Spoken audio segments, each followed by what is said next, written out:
Hello and welcome to Revision Tips for SIPS Level 6 Professional Diploma in Procurement and Supply.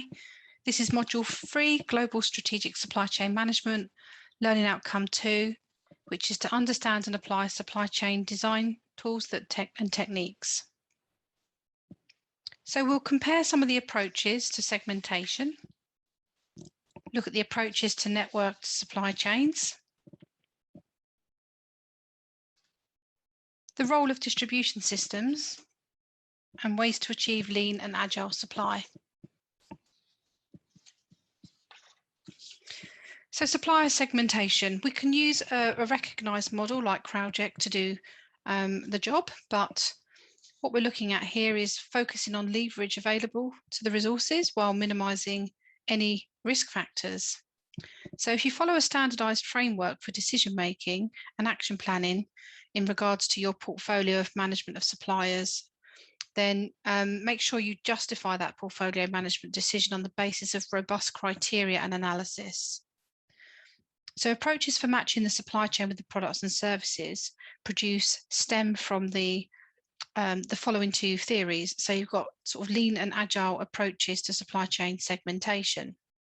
And what you can see on the screen is the Fisher model, where you've got the kind of product-driven focuses on developing flexibility in the supply chain to take advantage of profitability and opportunities.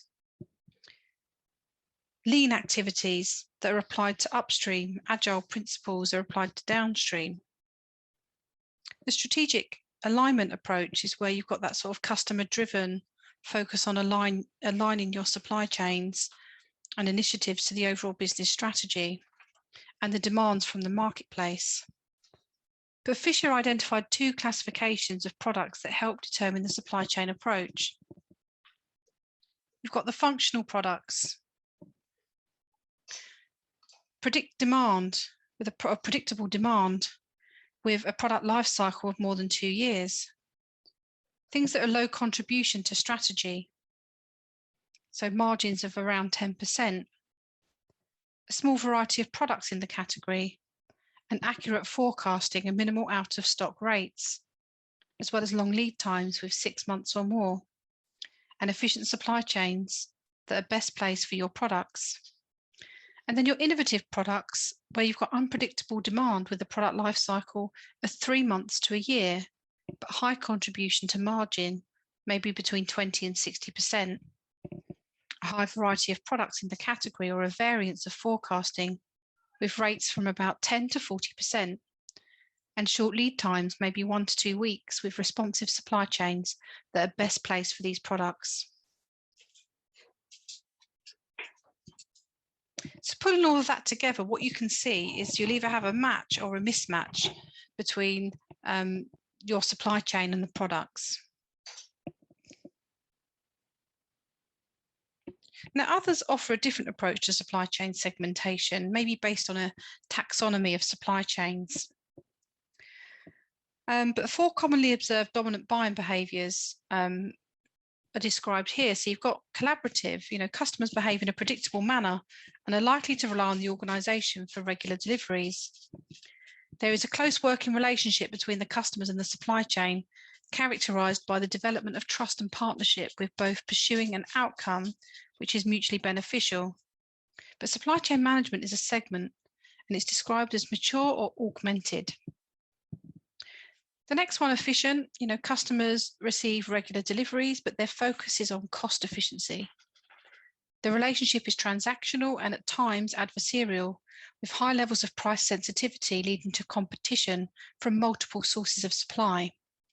Supply chain management in this segment is focused on low cost and being responsive to market dynamics. The third one, dynamic, is a demand in this segment that's unpredictable and is focused on ad hoc opportunism.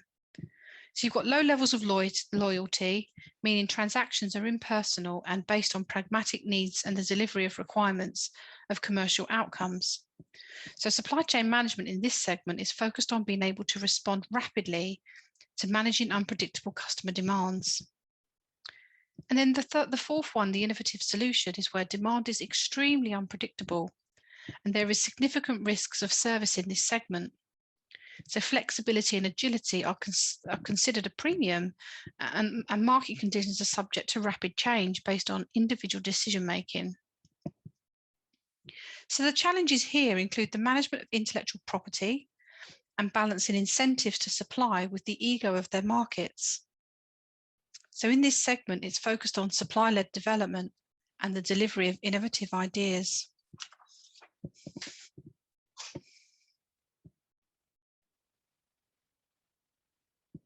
Now, one method of determining whether the product or service mix aligns to the market is to understand its life cycle. Patterns of sales revenue and volumes of products are an indication of where in the life cycle an organisation is, and it should provide the supply chain with an indication of where to allocate resources. Revenue and profits can be plotted to determine whether the product or service is in one of the following stages. The introduction stage, when a product is first introduced to the market. So you're focusing on developing product and service awareness, brand awareness and quality levels, as well as protecting your intellectual property. Pricing will be set to build market share and recover development costs.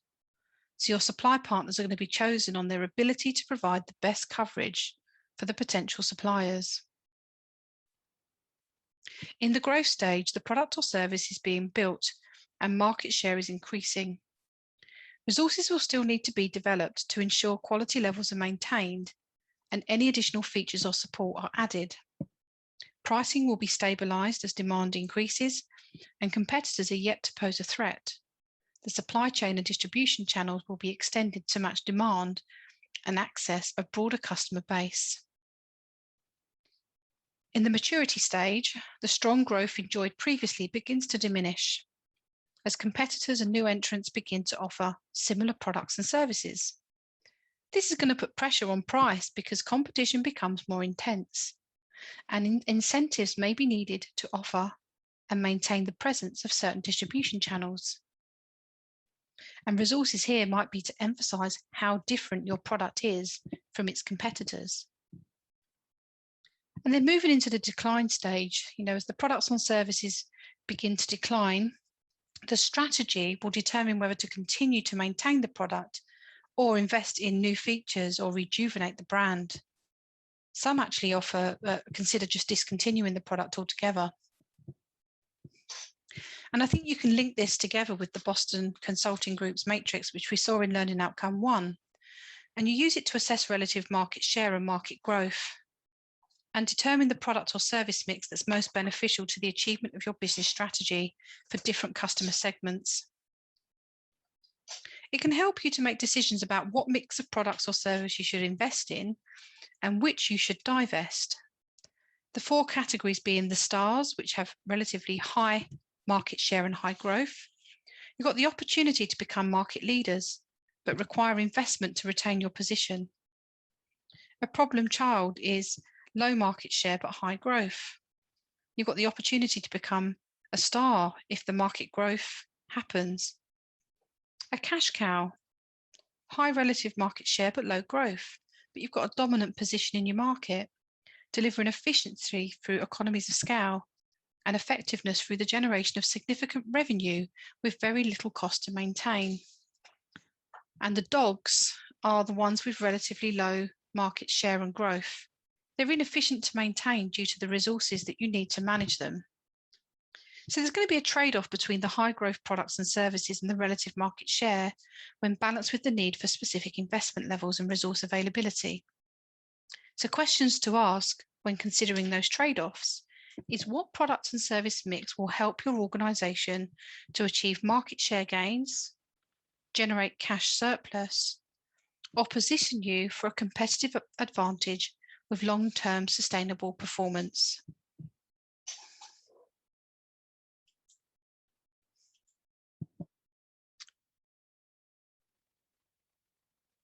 The purpose of managing the product and service mix within the supply chain is to enable the organisation to retain its relative position. It must seek to deliver continuous growth and change, leading to greater levels of competitive advantage for the organisation.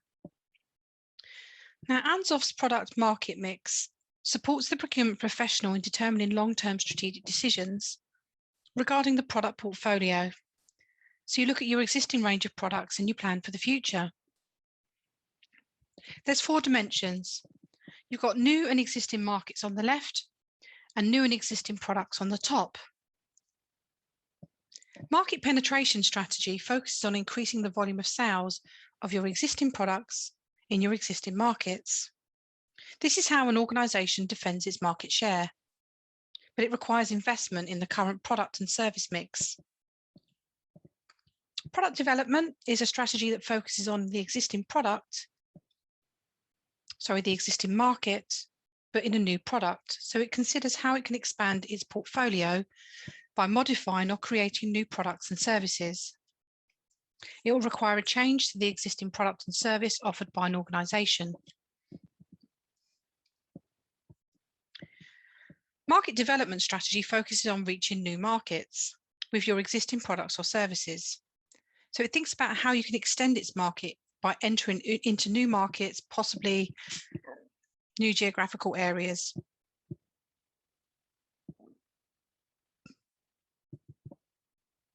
And diversification strategy focuses on reaching new markets with new products.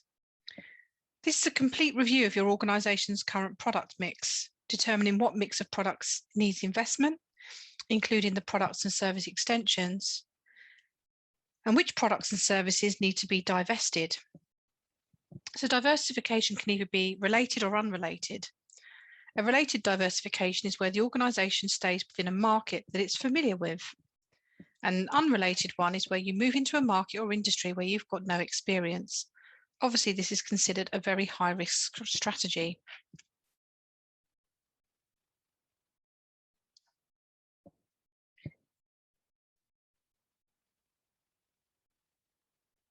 So some argue that the Crowdjet portfolio matrix provides procurement and supply with the ability to match products and service mix by their suppliers and customer demand. So it looks at the supply risk and the profit impact so that an organisation can manage their supply chain relationships against a map which segments their suppliers. So this 2x2 matrix represents 4 different types of buyer-supplier relationships. The non-critical ones in the bottom left-hand corner, they're low-risk products and services due to product standardisation. They've got a low impact on profitability because the products or services are peripheral and don't really have a significant impact on the operation of an organisation. If they're absent, for example, office stationery, it doesn't really make much of a difference. So what you'll probably do here is use items through e-tendering or perhaps use catalogues. The leverage items at the top left have a low risk because there's an abundance of supply, but they do have a high impact on profit. They're usually highly commoditized items where there's a target price and you negotiate a fair cost, but you might want to build a strong relationship with the partners to improve the supply chain. Bottleneck on the bottom right is where a supplier has all the leverage and they can force the prices up, especially when there are a few competitors in the marketplace, like a monopoly. So innovation in product design is needed to reduce the reliance on materials and components from that supplier. And scarcity of a product due to the lack of producers means it might be necessary for you to seek substitutions.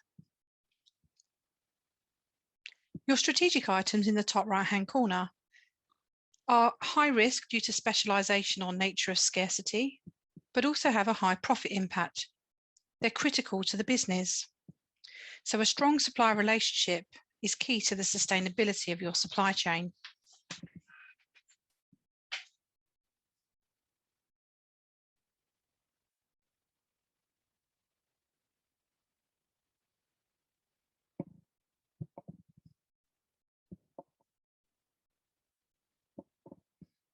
Now, there are a number of different linking processes that a procurement professional can choose to integrate into their supply chain management process. And they can help to determine the level of integration, interaction, and interdependency required in the relationship between procurement and supply function teams and your supply partners at different tiers of the supply chain. So this comes from Lyson and Farrington. They describe the 4 linking processes.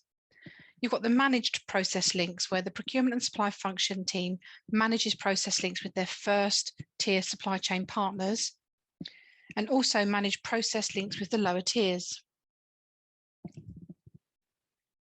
The monitored process links is where the procurement and supply function team monitor and audit the links, and they do that as necessary to ensure they're integrated and managed to quality standards.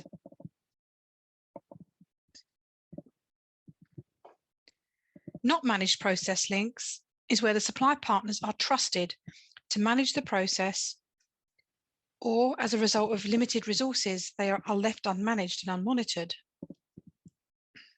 And then the non-member process links is from a non-supply partner process task that links your organization's supply chain to non-supply partner chains. The result is that they are linked to the organization's supply chain structure and can affect the organization's performance. Procurement professional may choose to allocate resources to ensure that developed processes are unaffected.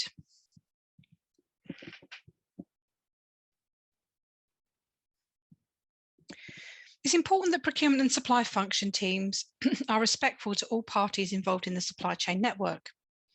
Not only does it ensure that the day-to-day activities and tasks run smoothly, but it builds the organization's reputation within the marketplace. But mismatch can occur if the linkages between supply chain tiers are weak and suppliers don't understand what's required of them.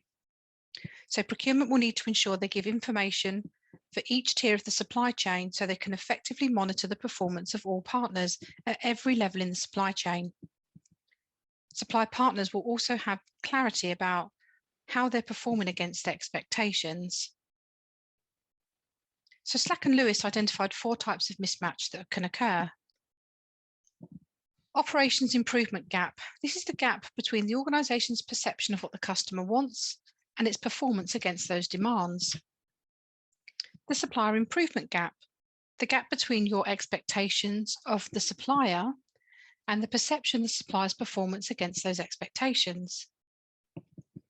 The market perception gap is the gap between what the organization believes has started and its requirements of its suppliers and what it thinks the requirements are. And the operations performance gap is the gap between the organization's perception of the performance of its suppliers and how suppliers rate their own performance.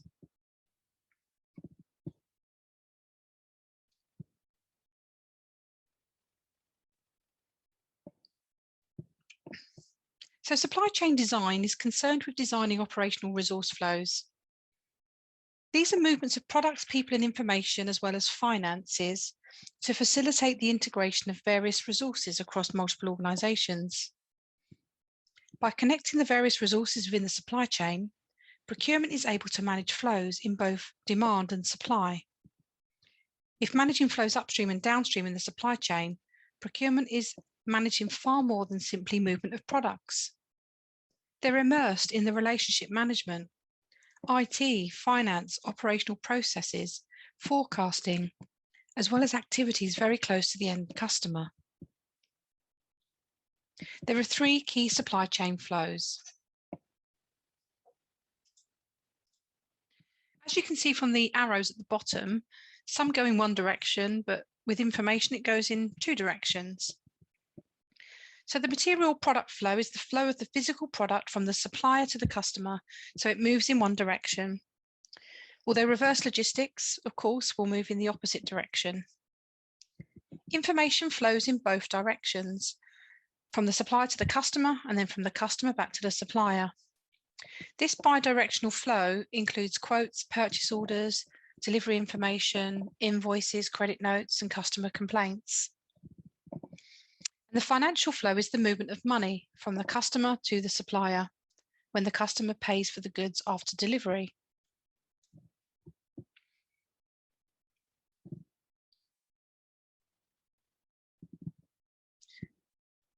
Now, sourcing strategies as part of your procurement and supply chain are going to be focused on how many suppliers an individual firm will use to provide a specific supply element. And it's important as a consideration because the reliance on a single supplier is known as single sourcing. And this can expose you to some risks, especially on critical components.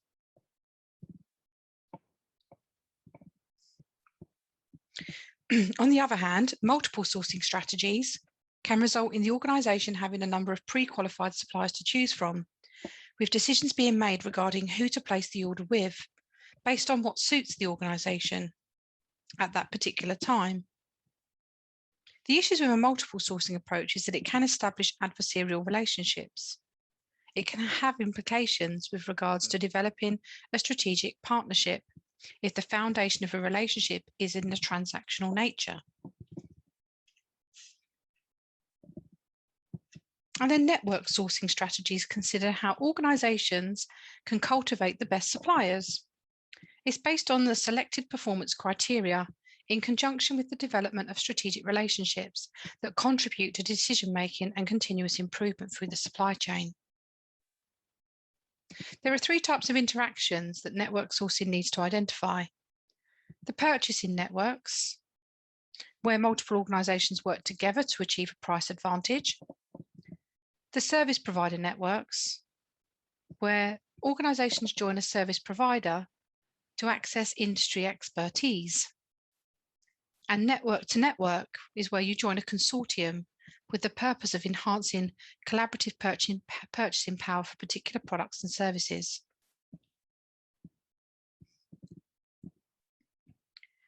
But developed network supply chains require the procurement professional to develop collaborative relationships and an understanding of the network and the different tiers in the supply chain. Tiering of supply partners in the supply chain provides an opportunity to organise the management of its network, so only first-tier suppliers deal directly with the organisation. At the second tier, it is the first-tier suppliers who manage the integration and the assembly of the product prior to it supplying it to the organisation. And the application of tiering in supply chains creates a separation between organisations and lower-tiered suppliers to reduce complexity of managing multiple suppliers. But you do need to develop the ability to influence your partners at various tiers. And although the first tier work directly with procurement, you still need to understand what's happening at the second tier and the third tier when it goes all the way back to the raw material supplier. Now, Porter's value chain is a model that identifies a chain of activities that are common to organisations. You've got the primary activities at the bottom that relate to activities that result in physical creation, sale, maintenance and support of a product or service.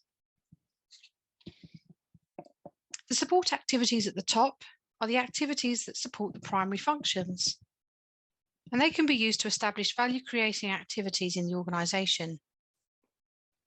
And it can be used by procurement to focus on the opportunities for value-creating activities in your supply chain. We can help to establish how inputs are changed into the outputs purchased by our customers. So the Porter's 4 steps of understanding your organisational value chain is to identify the primary sub-activities that support value creation for all your primary activities. Determine how the procurement and supply function can support the sub-activities to value add the primary activities. So it's things like getting, a lower price or assurance of supply for these things. It can increase the profit margin on the right-hand side.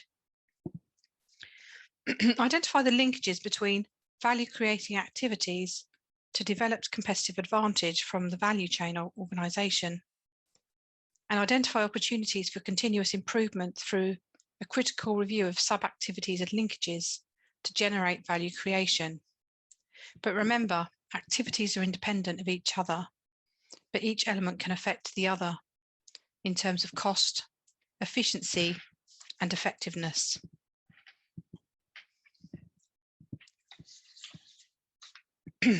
So the management of a global supply chain network can be really, really complex. So procurement have to manage supply partners across continents and a variety of products and supply mixes across a number of different customer segments. Volatility escalates the complexity, adding risk to the supply chain and increasing the pressure to ensure supply chain capabilities and design deliver enhanced value. So the network optimization model is an evaluation of the supply chain network to develop alternatives to improve performance of the network design, but that's usually supported by the use of information technology. Some of the basic domains covered by network optimization is the raw material sourcing, where suppliers and the supplier linkages look at the costs and capabilities for raw materials and components, as well as the transport capacity and cost by mode of transport. The second one is the manufacturing processes. It looks at facilities and processes and resources and any inter-facility linkages. It covers the flow of work in progress, finished goods, the facility cost and capacity, process activities, and it's looking at variable costs and capacity to produce products and services, as well as transport costs. And then finally, demand fulfillment. Markets and market linkages, covering data of customer segments. Demand forecasting, aiming to meet fixed demand at minimal total cost. Or variable price elastic demand curves, aiming to determine the optimum market demand volume. Transport capacity and cost by mode to customers. Now, reverse logistics is the process of managing a product or material after the point of sale, ensuring that returns are dealt with in a way that maximizes the value that the supply chain can gain from the process. It includes recalled products, product overstocks, fixtures and recyclables, capital assets, end-of-life goods, and assets that need to be disposed of. So significant value-adding opportunity can be achieved through well-managed reverse logistics, and it presents the chance to improve profit margins. So the factors to consider in relation to reverse logistics are control, the in-house approach to reverse logistics, make sure they're attractive to maintain control over the process.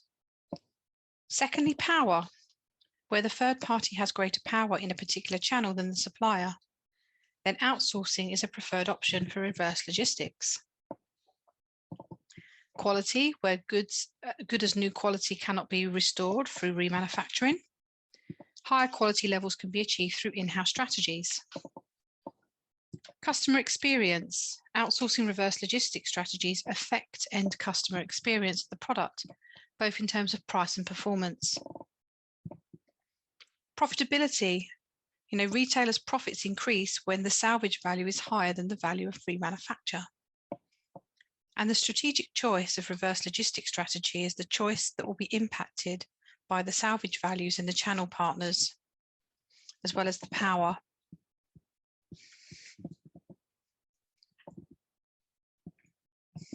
So how do we look at channel design? Optimization is a variety of distribution channels to reach their customers and prospects in different market sectors or geographical regions. They may deal with customers directly, using their own sales force, or they may use indirect channels to distribute their products to customers. So there are a number of different channel options that procurement and supply could incorporate into your channel design. So direct sales channels is where you link a small number of customers by a field sales team. The sales representative will take responsibility for a territory or a category. They'll visit customers and prospects and discuss their needs and take orders. A direct sales strategy gives the organization control over the relationships of its customers, but its opportunities for growth are limited to the size of its sales force. You can use a distribution retail channel.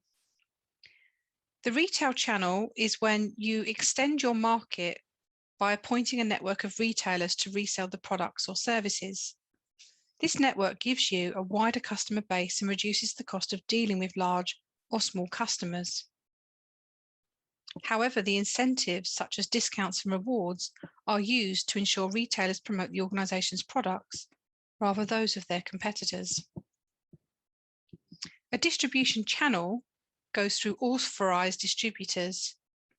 They manage relationship with small customers, allowing you to gain greater control over your relationships.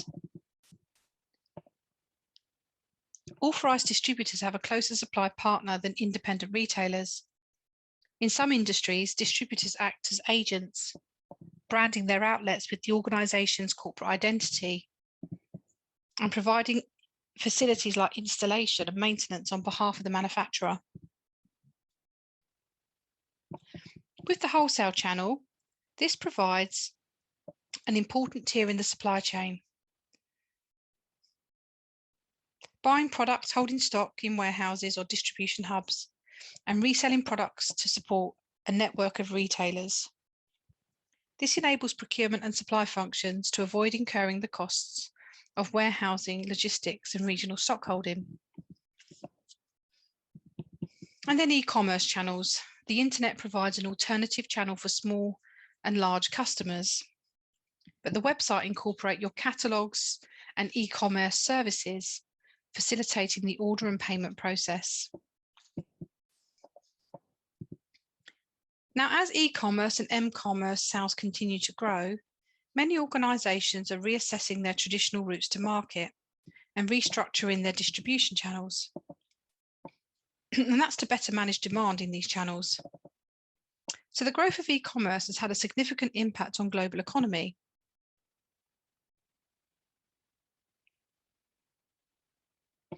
And you've had the growth in parcel and logistics organizations as well that are supporting international online purchases. So the factors of an e-commerce strategy that impacts distribution is firstly the information exchange. So it facilitates supply chain digital systems such as EDI, which needs to be compatible. The cannibalization is that there can be an impact on traditional distribution networks, like a decline in retail purchases in physical bricks and mortar stores. Selling at a distance, taxes, legal frameworks, labeling and marketing can have an impact when embarking on distance selling. Customer satisfaction is going to be necessary to determine how to manage the liability of service providers, like parcel delivery firms, and the ability for you to resolve complaints if you're not directly responsible for the distribution. But not to mention data security. Managing online security, especially in respect of data protection and secure online payments, requires costly investment in security resources. New entrants is the cost of entry when the cost of entry is low, making the retail landscape more competitive, especially for smaller organizations that can be more agile and have lower fixed costs.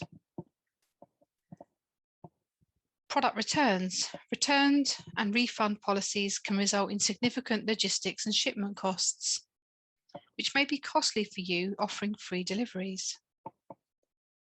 And then manufacturer or retailer. Many manufacturers are now developing their own e-commerce solution, selling products to customers directly, and this can cause an imbalance between the retailer relationship.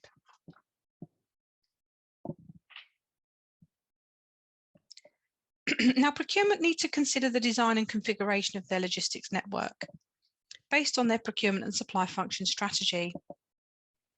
It consists of facilities and the raw materials and the finished products that flow between these facilities. Strategic decisions regarding logistic flow paths seek to reconfigure the system-wide network to manage cost efficiencies. These relate to production and procurement costs and inventory costs, including the cost of handling, fixed costs associated with transport and facilities.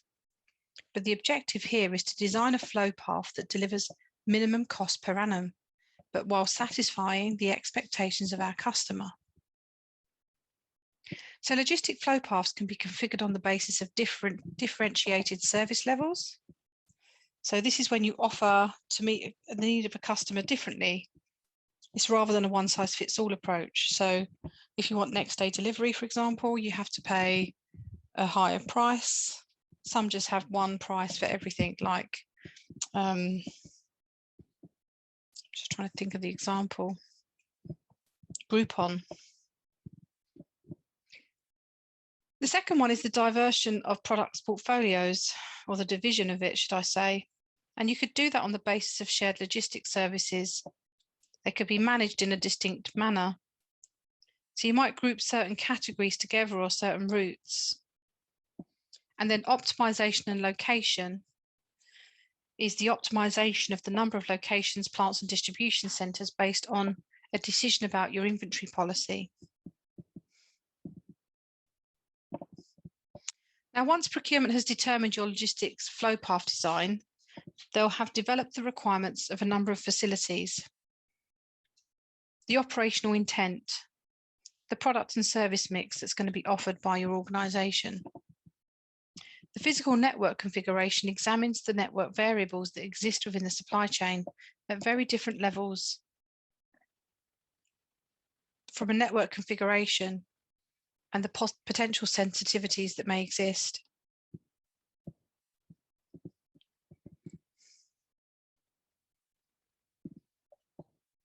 But transport accounts for a significant cost in supply chain networks. So sustainable procurement and supply relies on reliable transport to ensure the right product is delivered to the customer at the right time, as well as reaching the required performance levels. So clearly transport is a significant factor to the challenges faced by procurement. Some of the key challenges are the fuel prices, and that's due to complexity in demand and supply of crude oil, which has led to the increased volatility of fuel pricing. Driver shortages, the cost of licensing and changes in rules regarding driving times are leading to a shortage in the availability of drivers within the truck industry. There is also a shortage of pilots available for airline industry. And sometimes it's due to low wages, poor labour conditions, or dangerous working conditions. In terms of logistic companies, the rise in e-commerce has resulted in the development of outsourced organisations in terms of third-party logistics and fourth-party logistics companies that compete to manage the consumer-facing element of your network. And competition in the marketplace is based on price. This can come often at a high cost for high levels of customer service. Commoditization is the price sensitivity of transport. It's increasingly seen as a commodity in the marketplace because the emphasis is on cost, leading to the impacts on the opportunity for value creation. And then political uncertainty. That's the increased levels of political and economic uncertainty regarding the availability of transport solutions to be executed over the long term. Maybe customs and border controls or tariffs and taxes affecting your ability to balance legal compliance with meeting targets. Now, selecting a location for a distribution centre needs to balance two competing demands. Cost-based channels and qualitative-based demands. So the cost-based demand is a location that's going to minimise the cost associated with your distribution centres. So you'll look at things like inventory management and the need for expansion, or the contradiction, depending on demand management and maintenance costs. The qualitative-based elements look for things like access to major markets, the sourcing of key materials locally, or the availability of resources like labour. It may even be the proximity of major transport links. So key considerations when you're assessing potential locations for a distribution centre is firstly the purpose. Clarity is in the reason of the need for the new distribution centre. What are you seeking to achieve? Secondly, balancing supply and demand. Consider the product and service mix to determine the patterns of the products going through the distribution centre. Fast-moving, stable or cyclical, seasonal demand, determining how flexible the distribution centre is in terms of inventory levels. Service level expectations is to consider the length of response times required to meet customer demand. Reducing cost and added value. Understand the non-value adding activities that can be removed from your value chain and what opportunities for added value in the supply chain can be achieved through the location of a distribution centre. The product and service mix is about considering the requirements of the product itself. So, for example, distribution centre for fish products tend to be located near the ports and fishing harbours.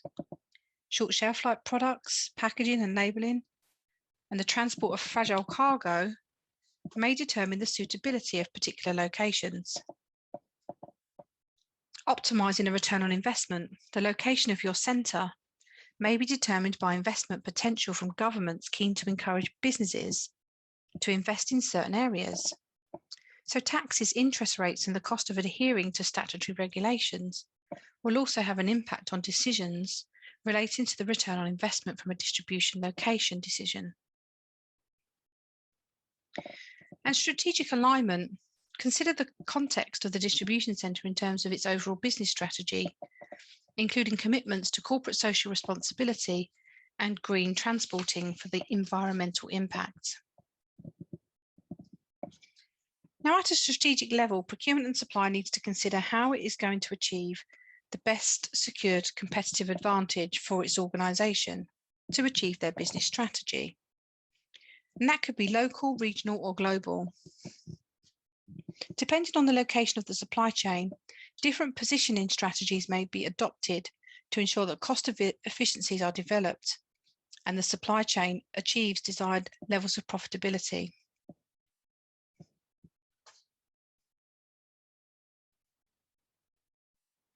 The forces that need to be considered when positioning your organisation in local, regional, or global supply chains might be political, legal and regulatory factors,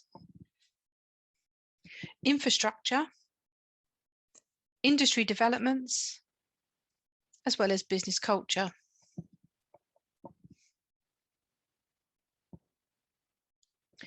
Now, Christopher Towley highlights that the elements of establishing a lean and agile supply chain are to ensure that procurement is cognizant of the needs of the marketplace and recognise how supply chain can most effectively satisfy the demands and expectations of its customers. But different supply chain strategies will need to be developed based on a variety of products that an organisation is offering, the distinctive needs of the organisation's customers. So lean supply chains focus on continuous improvement activities, seeking to eliminate non-value adding activities through the supply chain. So you achieve better results more quickly and more cost effectively. And that's achieved in business environments where demand is relatively stable and where product variety is restricted. Agility, on the other hand, is a concept based on maximum flexibility, where you develop a supply chain that's responsive to the changes that occur in the wider environment. So a key feature of an agile supply chain is that flexibility. In the retail sector, you're often agile because you focus on compliance, alignment, and processes, and the ability of a supply chain to react effectively to change in demand from the market.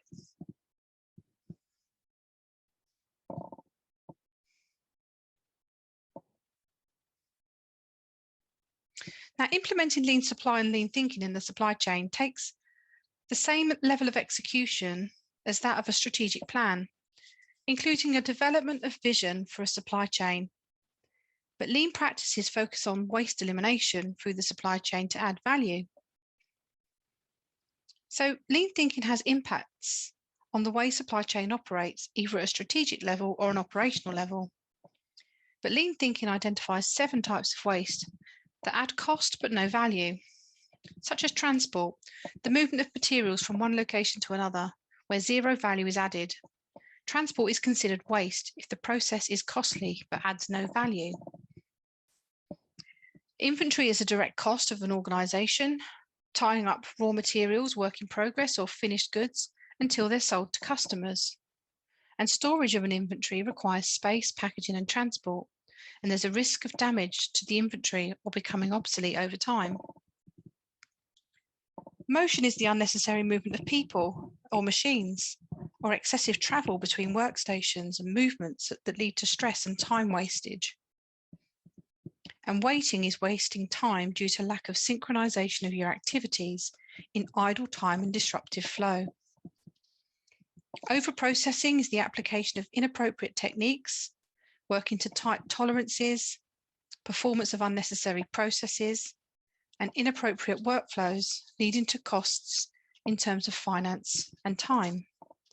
Whereas overproduction, considered the most serious of the 7 wastes, because you're making too much, and it's caused by oversized batches or unreliable processes or lengthy lead times, poor supply relationships and information. And defects is where you get quality issues, errors, and defects lead to the requirement or rework, replacement, and loss of customers.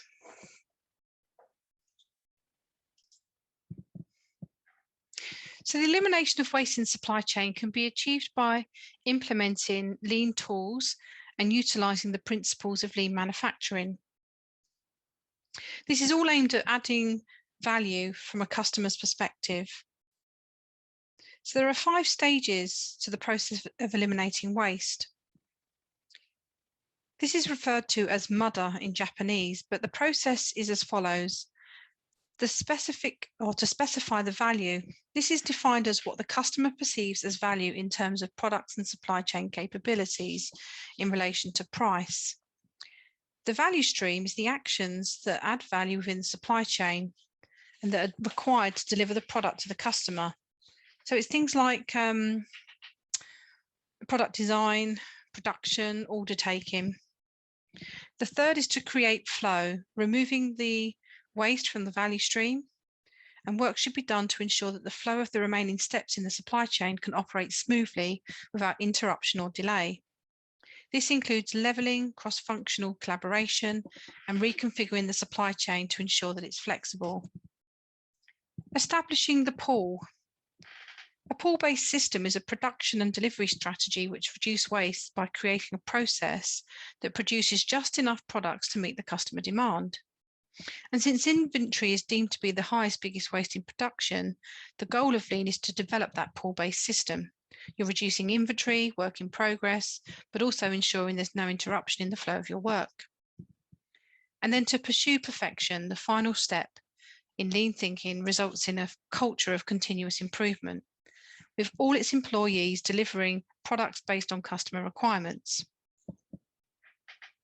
This includes developing something called a learning organization, where your organization facilitates learning and continuously transforms itself into something that's greater and better. Now, lean and agile supply chains provide the foundation on which the organization is to overcome its issues with supply and demand mismatches. So for procurement to be able to accurately match supply and demand, one of the most challenging issues with supply chain management comes from longer production processes and unresponsive lead times. And that can be as a result of faulty demand forecasting and production decisions based on poor information and planning. A continuous replenishment supply chain results in the replenishment of products in real time at volumes that match the sold amount. Products are only replenished in real time, removing traditional production processes based on an order batch size. This is also known as a water supply method, in the same way that water is supplied from the tank only when somebody turns on the tap when they need it.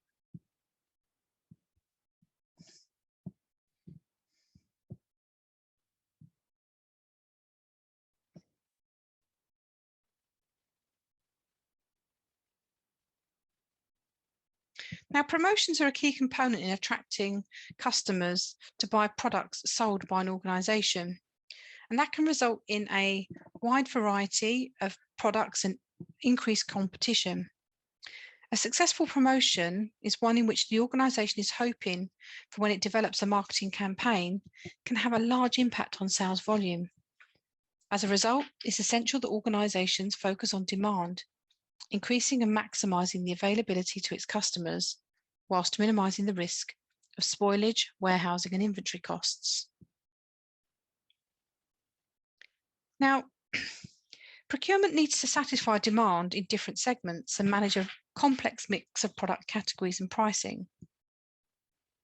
To fully integrate lean and agile supply chains, forecasting needs to account for any demand differences.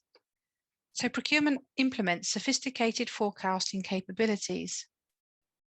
And order process solutions should be sophisticated and have the capability to be highly automated and scalable. Statistical forecasting can be used to manage the process of promotion and the causal events which demand above the beyond normal operating ordering allocations. So promotions and causal events affects demand by taking advantage of price elasticity of demand. That's based on a planned event. So demand planning during promotional events needs to take account of historical prices and the historical demand to understand the correlation and help the procurement professional to understand and modify the demand to include an uplift as a result of promotional activity. Now, once the promotion has ended, the calculation of impact can be incorporated into ongoing forecasts, capturing longer-term effects on the promotion that it may have on a customer demand level. So demand planning is an estimate of customer demand on a regular basis. For example, weekly, daily, monthly, and that's the foundation for supply and sales and financial organizational planning. In the forecasting process, you need to collect data, calculate your forecasts, and evaluate those forecasts. But the 3 steps for improving demand accuracy is to audit your own existing processes for forecasting as well as the accuracy. The value adding through the processes and benchmarking of the accuracy of your forecasts, and eliminating the current forecast processes by identifying value add and non-value add activities and the steps in the process where errors can occur. And then identify areas for improvement, which might include resourcing for forecast quality, the introduction of forecasting techniques, and developing plans to improve your integration flows. Now, Chase proposed 3 steps to improve demand forecasting sophistication. You've got the pilot statistical technique, such as intermittent demand models. You're collecting data from order history rather than replenishment history to provide an insight into the accuracy of your forecasting process. Integrate customer pricing information into statistical forecasting to develop a demand planning process which aligns financial revenue forecasts with financial planning forecasts, as well as any processes in the organization. And then the last one is to identify the causal events to plan for sales and marketing components of the forecasting model used. And finally, technology and the digital evolution of communication and physical processes in global supply chains have transformed the way in which organizations connect with their customers. Technology has created transparency between the partners, enabled delivery time scheduling, and helped with an organization to remain responsive. Digital communication channels between the procurement and supply function, the partners and the customers, have enhanced the role for supply chain in contributing to the delivery of the overall business strategy.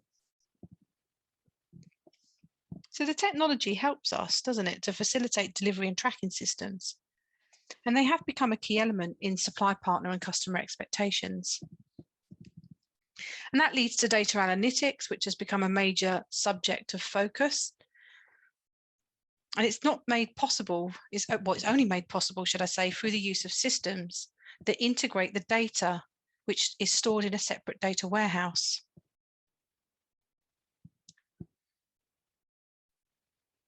Now, system integration tools will include things like tightly coupled integration systems.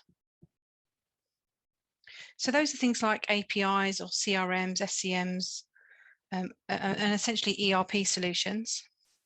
You've got the service-orientated architecture, or the SOA. That promotes loose coupling with greater flexibility as a result of separation of concerns, which means that a change in one system doesn't directly affect another. You can use an enterprise service bus or an ESB. This helps you to manage large integration tasks through the use of customized central hubs. And then integrated platform as a service is iPaaS, a cloud-based tool that uses web-based protocols to manage integration of ad hoc applications with a lightweight connector and a business-to-business connector to integrate the data flows.